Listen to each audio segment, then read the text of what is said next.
Salut à tous, j'espère que vous allez bien. Nous vous présentons notre exposé sur l'architecture des ordinateurs.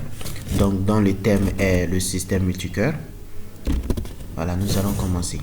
Donc, voilà le plan. Nous allons un peu vous parler sur l'historique ainsi que la différence entre un système multicœur et un système monocœur. Et nous allons vous parler de quelques avantages aussi ainsi que quelques conclusions. Bien, nous commençons par l'historique. Donc, dans l'historique, la notion du multicœur. Donc, nous allons commencer par quelles sont les grandes sociétés qui ont commencé à injecter ces systèmes multicœurs. Pourquoi cette idée leur est venue en tête. Donc voilà, nous allons commencer. Le premier système processeur multicœur a été déployé par IBM. Ok, c'est le PowerCAD qui fut établi en 2001. Puis la société Intel et AMD en 2005 ont répliqué avec un microprocesseur multicœur aussi, reposant sur l'architecture 8086. Donc voilà, la problématique, ce n'est pas d'injecter cela, mais pourquoi ils ont eu l'idée d'introduire un système multicœur. Voilà, donc nous allons voir ça. Pourquoi le système multicœur? Donc nous pouvons voir que le multicœur a été introduit pour maintes raisons, parmi lesquelles on peut énumérer que quelques aspects. Donc la limitation des transistors dans la conception des microprocesseurs plus puissants, parce qu'avec la loi de Moore qui permet de faire, qui dit chaque 1 an et demi ou chaque 2 ans, on doit faire augmenter le nombre de transistors. Mais si on fait augmenter le nombre de transistors, donc nous allons voir que les microprocesseurs les plus puissants, donc il n'y aura pas plus de place sur les puces, etc. Donc au lieu de faire ça, les transistors aussi permettent de consommer plus d'énergie.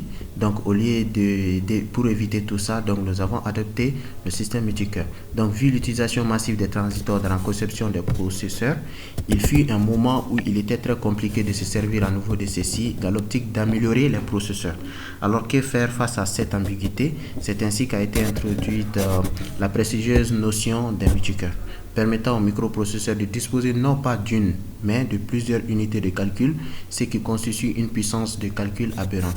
Donc ça permet aussi voilà, un peu de séparer le transistor, donc c'est-à-dire la puissance du calcul a été augmentée, mais la réduction de consommation d'énergie aussi a été réduite, au lieu que voilà, tout soit concentré sur une seule puce. Donc voilà, on les a séparés. Bien, donc nous allons voir. Le deuxième aspect, c'est la vitesse d'exécution des tâches. En effet, avant l'utilisation des processeurs multicœurs, donc c'était très complexe. Nous pouvons voir la consommation, une grande consommation d'énergie, comme je l'avais cité, et nous pouvons voir que le nombre de calculs que nous imposons était très lent. Donc plus ça consomme beaucoup d'énergie, donc on perd en énergie et on n'est pas satisfait de la vitesse. Donc tout ceci, donc avec un système monocœur, donc c'est le système monocœur qui nous impose cela. Mais avec des systèmes multicœurs, ça nous permet de remédier à ce problème de vitesse. Donc il sera bon, pour ne pas dire indéniable, de bien appréhender les majeurs contrastes existants entre un processeur multicœur et un processeur monocœur. Donc c'est-à-dire enlever toute ambiguïté entre un système multicœur et un système monocœur. Je vous laisse mon ami vous expliquer ça. Bonsoir à tous, j'espère que vous allez bien. Maintenant, concernant la différence entre un système monocœur et un système multicœur, il faut beaucoup savoir que surtout la principale différence se situe au niveau du nombre. Bien sûr, en entendant monocœur, vous voyez un, multicœur, plusieurs. Donc voilà, se situe surtout au niveau, c'est plus d'ordre quantitatif. Donc maintenant, voici un petit chemin qui intitule cela. Ça, c'est un chemin d'une machine humaine Shanghai d'AMD à 16 cœurs. Maintenant, sans plus tarder, je vais vous parler de la différence entre cœur logique. Quand on dit cœur, il y a cœur logique et il y a cœur physique.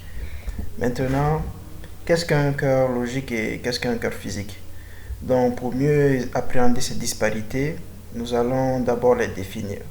Un cœur physique est un ensemble de circuits capables d'exécuter des programmes de façon autonome, tandis qu'un cœur logique est le découpage d'un cœur physique en deux grâce à la technologie SMT, Simultaneous Multithreading, qui a été développée par Intel.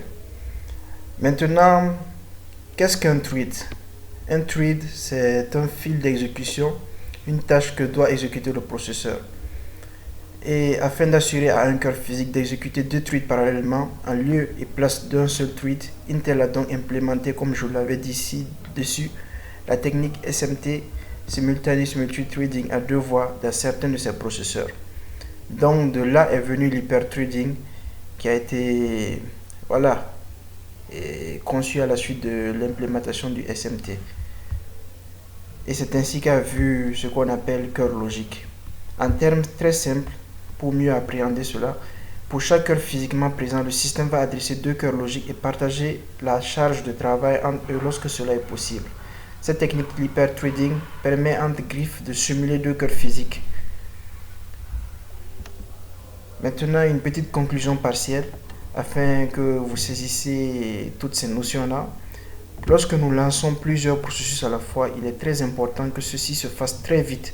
Et vu que chaque cœur physique ne peut traiter qu'un thread à la fois, il a fallu concevoir la notion d'hyperthreading afin de rendre cela encore plus rapide en divisant chaque cœur physique en 2 cœurs logiques. Cela a bien évidemment amélioré sans aucun doute l'efficacité des systèmes multitâches.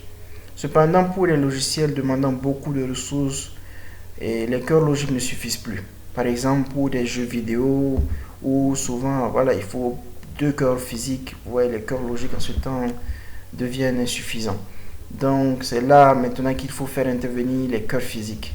En remarquant bien, nous avons parlé jusque-là des différences entre un processeur multicœur et monocœur, ainsi que des différences entre un cœur physique et un cœur logique. Alors maintenant, qu'en est-il des atouts et des méfaits liés à cette prouesse? Avantages et inconvénients d'un système multicœur et monocœur. Donc, avantages. Les microprocesseurs multicœurs nous sont très utiles au niveau de la fluidité du système, notamment dans le cadre de multitâches. Aussi, côté technologie, ils ont permis de résoudre le problème de nuisance sonore et de surchauffement de la machine dû à l'évolution des fréquences de calcul. Comme des avantages, bien sûr, il y a avantages et désavantages. Donc, le petit hic dans cette belle évolution, c'est que tous les logiciels ne sont pas compatibles avec la notion de multicœur, ce qui peut causer un dysfonctionnement lorsque ceux-ci sont lancés sur des systèmes multicœur. Donc, chaque fois que vous lancez un système qui utilise le multicœur, il faut s'assurer que le logiciel que vous lancez sur le système multicœur soit compatible avec le système. Donc, la seule solution à notre disposition, c'est d'envisager la reprogrammation de tous ces logiciels-là afin de les rendre conformes au système s'inspirant de la notion de multicœur. Et maintenant, nous allons vous parler, nous allons terminer et nous allons vous parler de la conclusion. En résumé, d'un point de vue synoptique, on peut dire que l'instauration des microprocesseurs multicœur fut sans doute l'une des plus grandes prouesses réalisées en informatique dans l'approche d'améliorer la vitesse d'exécution et de renouveler la technologie jadis utilisée. Nonobstant, il serait mieux de s'assurer de la compatibilité des logiciels avant de les exécuter sur un système multicœur pour éviter tout désagrément. Merci à vous pour votre attention et bon confinement. Merci beaucoup.